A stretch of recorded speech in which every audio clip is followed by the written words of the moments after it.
अमेरिकी सांसदों द्वारा लिखी गई ये चिट्ठी इस समय मेरे हाथ में है और इस चिट्ठी की एक कॉपी संयुक्त राष्ट्र के महासचिव को भी भेजी गई है। और इस चिट्ठी की जो सबसे खास बात है वो ये है कि इसमें 6 सवाल WHO के डायरेक्टर जनरल से पूछे गए हैं। इस चिट्ठी में 6 सवाल हैं। पहला सवाल ये पूछा गया है, WHO ने इस महामारी को लेकर अभी तक क्या किया है।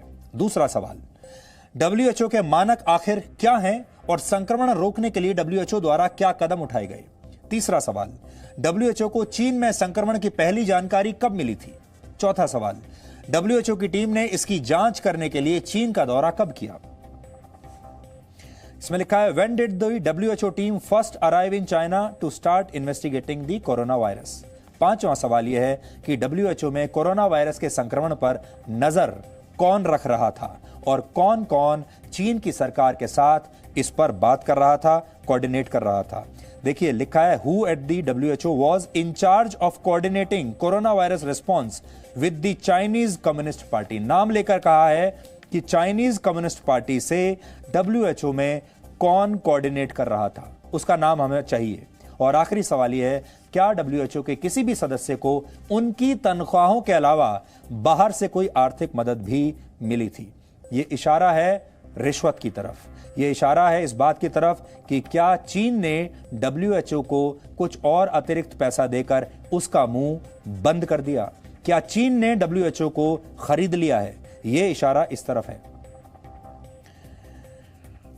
और WHO को अभी इन सवालों के जवाब देने हैं, लेकिन WHO का ट्रैक रिकॉर्ड देखकर यह लगता नहीं कि वो इस मामले पर जल्द ही अपना पक्ष रखेगा। इस चिट्ठी में एक और बात बहुत महत्वपूर्ण है जो मैं आपको यहां से पढ़कर सुनाता हूं। इसमें लिखा है, इन एडिशन, ये 6 सवालों के बाद उसमें लिखा है, we would like to request all records and documents from WHO leadership containing the following information from October 1st, 2019 to March 12, 2020। अक्टूबर से लेकर मार्च 2020 तक आपकी जानकारी उन्होंने मांगी है। सारे रिकॉर्ड्स, सारे डॉक्यूमेंट्स मांगे हैं और उनमें क्या क्या मांगा है, electronic records, emails, hard drives और text messages related to corona virus. Corona virus को लेकर WHO की जो लीडरशिप है उसने उसके इलेक्ट्रॉनिक रिकॉर्ड्स क्या हैं, ईमेल्स उन्होंने किस किस को भेजे, हार्ड ड्राइव्स में क्या जानकारियां हैं, टेक्स्ट मैसेजेस किससे क्या बातचीत हुई, ये सब इन्हें चाहिए। फिर लिखा है, any printed documents related to the coronavirus. इससे संबंधित कोई भी प्रिंटेड डॉक्यूमेंट्स जो हैं वो भी इस कमेटी ने मांगे हैं। और इस कमेटी में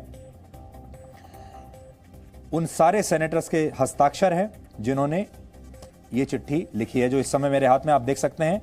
इन सब सेनेटर्स के यहां पर हस्ताक्षर इसमें है और ये चिट्ठी है United States Senate, Washington. 14 April 2020 को ये चिट्ठी लिखी गई है और ये director general World Health Organization के नाम लिखी गई है।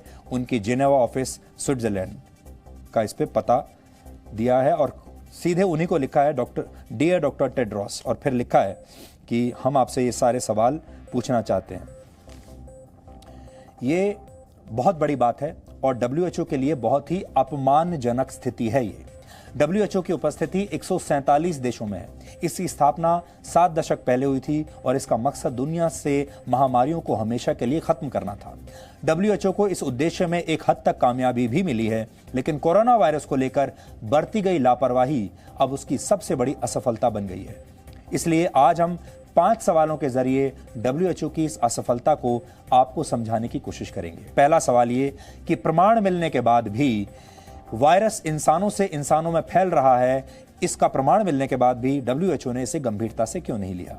चीन में संक्रमण की शुरुआत में ही एक प्रतिष्ठित मेडिकल जर्नल में यह दावा किया गया था कि यह संक्रमण इंसानों से इंसानों में फैल रहा है। स्टडी में यह भी पाया गया था कि वुहान में संक्रमण का शिकार हुए शुरुआती 44 लोगों में से 14 लोग कभी भी किसी जमाने में वुहान सी फूड मार्केट कभी भी नहीं गए, यानी 32% लोगों को यह संक्रमण किसी दूसरे इंसान से हुआ है, इस फूड मार्केट से नहीं हुआ।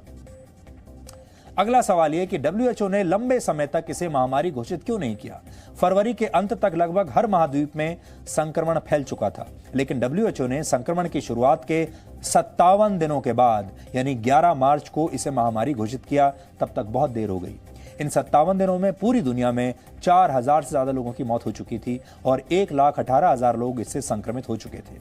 WHO भी मानता है कि जब कोई बीमारी दुनिया के कई देशों में फैल जाती है तो वो महामारी बन जाती है, लेकिन इस बार WHO ने अपने ही मानकों और सिद्धांतों को नहीं माना। अगला सवाल ये कि इस साल जनवरी में डॉक्टर टेड्रोस के नेतृत्व में चीन गई WHO की टीम को वहां से क्या हासिल हुआ? जब यह दौरा हुआ तब तक 131 लोगों की मौत हो चुकी थी और 4,500 से ज्यादा लोग संक्रमण का शिकार थे। लेकिन इस दौरान हासिल की गई जानकारियां अमेरिका समेत किसी भी देश के साथ शेयर नहीं की गई। क्यों? चौथा सवाल यह कि WHO ने वुहान वायरस का नाम क्यों बदला? 11 फरवरी तक यह वायरस दुनिया के कई देशों में फैल चुका था, लेकिन इस दौरान WHO इसके नामकरण में व्यस्त था। WHO उसकी सारी कोशिश ये थी कि इसका नाम किसी भी तरह से चीन से ना जुड़ जाए, इसे ना तो चाइनीज वायरस कहा जाए ना ही वुहान वायरस कहा जाए, और उसने इसका नाम रखा कोरोना वायरस, कोविड-19। और इसी सोची समझी नीति के तहत इस बीमारी का नाम वुहान वायरस की जगह कोविड-19 रख दिया गया। आपको याद होगा चीन बड़ा नाराज होता था शुरुआत में जब लोग कहते थे कि ये चाइनीज वायरस है या कहते थे कि ये वुहान वायरस है। चीन को इस पर बड़ी आपत्ति थी और WHO ने चीन को इस स्थिति से बचा लिया, जबकि इससे पहले WHO खुद कई देशों और क्षेत्रों के नाम पर अलग अलग वायरस के नाम रख चुका है। पांचवा सवाल यह कि क्या WHO कभी इस महामारी से निपटने के मामले में ताइवान की तारीफ करेगा? ताइवान ने इस दौरान क्या क्या उपलब्धियां हासिल की ये हम आपको बता चुके हैं, लेकिन WHO ने अभी तक ताइवान की तारीफ में एक शब्द भी नहीं कहा है, और ताइवान ही सबसे पहले दुनिया को इस वायरस के प्रति आगाह करने वाला देश था। ताइवान ने दिसंबर 2019 में ही WHO को वुहान में संक्रमण के 7 मामलों की जानकारी दी थी, लेकिन WHO ने इस पर ध्यान नहीं दिया और वो अब भी चीन के दबाव में ताइवान के साथ भेदभाव कर रहा है। कुल मिलाकर आप कह सकते हैं कि शायद WHO को चीन के सामने कुछ दिखाई नहीं देता और WHO की यही जिद अब पूरी दुनिया पर भारी पड़ रही है। कहीं ना कहीं आप सब लोग आज अपने अपने घरों में बंद हैं, डरे हुए हैं, अपने भविष्य को लेकर आशंकित हैं। आपको आज डर लगता होगा कि आने वाले समय में किसी की नौकरी जा सकती है, किसी की तनख्वाहें रुक सकती हैं। अगर आप व्यवसायी हैं तो आपका व्यवसाय पहले के मुकाबले बहुत मंदा हो सकता है। ये सारे जो आपके डर हैं और आज आप जिस स्थिति में हैं उसमें काफ़ी हद तक WHO की भी भूमिका है। इसलिए WHO से ये सवाल पूछने का हक और अधिकार आपका भी है।